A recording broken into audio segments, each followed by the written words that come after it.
తేనెటీగలు పువ్వుల మీద వాలి మకరందాన్ని పిప్పొడు రేణువుల్ని తింటాయి. ఆ పిప్పొడు రేణువులు మకరందం కూడా తేనెటీగ నోట్లో కలిసే రసాలు, పొట్టలోకి వెళ్ళి పొట్టలో కనిపించే జీర్ణాది రసాలు, ఇవన్నిటితో కలిసి ఈ పిప్పొడు రేణువుల మకరందం జీర్ణమైన తర్వాత అప్పుడు తేనె తయారవుతుంది.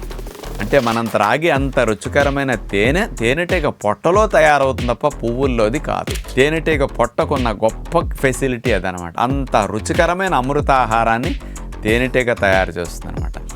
ఆ పొట్టలో నుంచి కాస్త బాడీ వాడుకోగా ఎక్సెస్ అయిన తేనె సెకండ్ పొట్టలోకి వెళుతుంది.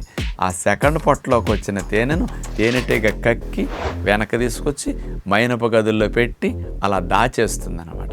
ఆ తేనె ఒరిజినల్ తేనె. అలాంటి తేనెటీగ పొట్టలో తయారవుతున్నదని చాలామందికి తెలియదు కదా.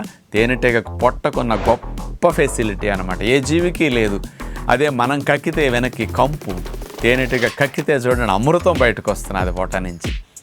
అలాంటి తేనె మన న్యాచురోపతి ఫాలోవర్స్ 25-30 సంవత్సరాల నుంచి ఒరిజినల్ క్వాలిటీని తీసి అట్లా ఎండబెట్టించి ఆర్గానిక్ హనీని భాషా గారు మనకు అందిస్తున్నారు అందరు ఫాలోవర్స్కి. bhashahoney.com ఆన్లైన్లో తెప్పించుకోవచ్చు.